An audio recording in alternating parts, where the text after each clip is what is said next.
settings menus of the GlobalMeet for Desktop application. In order to look at the settings menus, let's first launch our GlobalMeet for Desktop application by utilizing the shortcut on our desktop. From the application itself, we'll get into the settings menu by looking at the gear up in the top right-hand side. First, let's take a look at the actual GlobalMeet settings menu. So when I click on this GlobalMeet settings menu, these are settings that have to do with the actual application itself. So you can see listed here is the client ID and password that this application is actually signed in with. Those are unique to me as an individual end user. Beneath that, we have the way that the GlobalMeet for Desktop application notifies me as participants join my conference prior to me. And I can see that I have this set to audible and pop-up notifications, letting me know in both methods at the same time.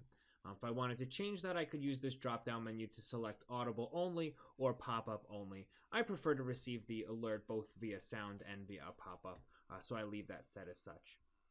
Underneath startup options, we're going to leave it checked as launch at startup and auto update. Launch at startup is important because when we start our computer, we want our GlobalMeet for Desktop application to launch with Windows, so that this way, as people join our meetings, we're actually getting those notifications that we haven't had to start the application on its own. Auto update is important because periodically PGI does release new features within the tools, and sometimes the desktop application will need to update on its own, and you'll be notified at that point if auto update is enabled that a newer version is available for you. If you do make any changes, just make sure that you click on the button Save. Since we haven't made any changes, I'm just going to go right on up to the gear menu here, and we're going to click on it, and we're going to go into our meeting settings. In our meeting settings, we're going to have a much more robust list of features that we can change. The meeting settings has two tabs. We have a setting for your tab for your audio settings, and then we have also a tab for your profile. You can see here underneath our audio settings, this is actually the name of our audio conference that's been given to it, and then also a list of our access telephone numbers and our host and guest passcodes. We can go in and manage that list or view that list simply by clicking on this button. When I click on this button, you're going to see that full list of all of the access telephone numbers that are available with your account.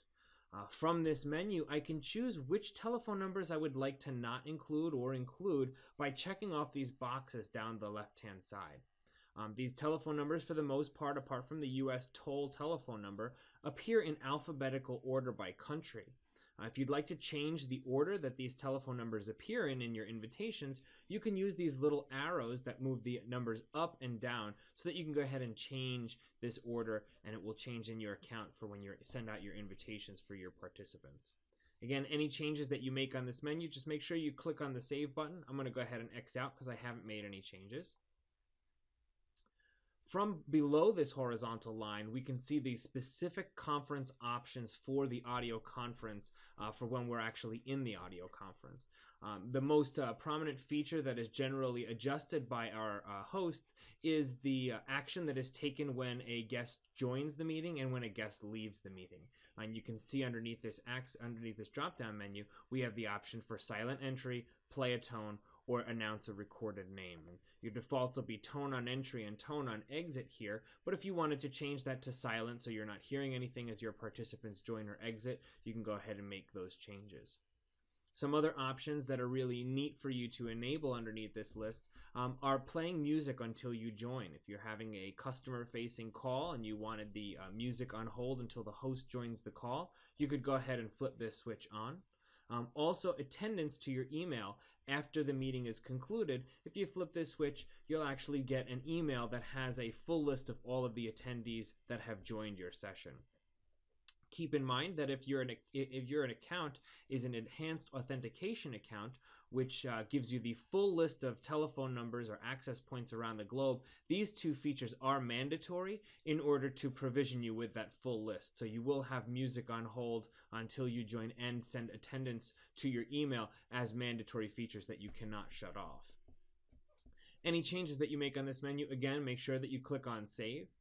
But also notice that this is a two-tabbed menu here, so I'm going to go over to the My Profile section so we can take a look at the profile settings. You can see here that my name and email address and also my primary telephone number are listed here. I can go ahead and change those in my profile.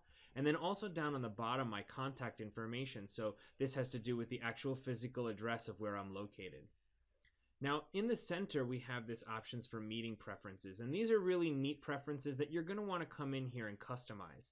This has to do with the list of telephone numbers that pre-populates when you join a meeting via callback. So you as a named user can go ahead and enter in your telephone numbers, whether they all are work telephone numbers or a couple of different locations. And each time you join a session, these are the telephone numbers that will be listed for you to be able to call yourself back at automatically. You won't even need to type these phone numbers in each time.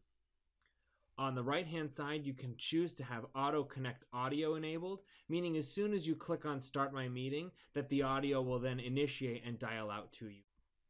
Down below, you can select your language and then also the time zone that you're located at, which will affect the time zone that the iCal appointment for your invitations is sent out in. You saw in our first tutorial that my time zone was set at Eastern Time. I didn't need to adjust that, so I'm going to go ahead and leave that as is right here. And for a final reminder, any changes that you make on any of these menus, make sure that you go ahead and click on Save. So that concludes our tutorial on the GlobalMeet for Desktop application. Go ahead into the settings menu of your GlobalMeet for Desktop application and customize it so that it best suits your business needs. The settings are easy to change on the fly whenever you would like to directly from the gear menu. It's always available for you to utilize. We hope you've enjoyed this tutorial and have a great meeting.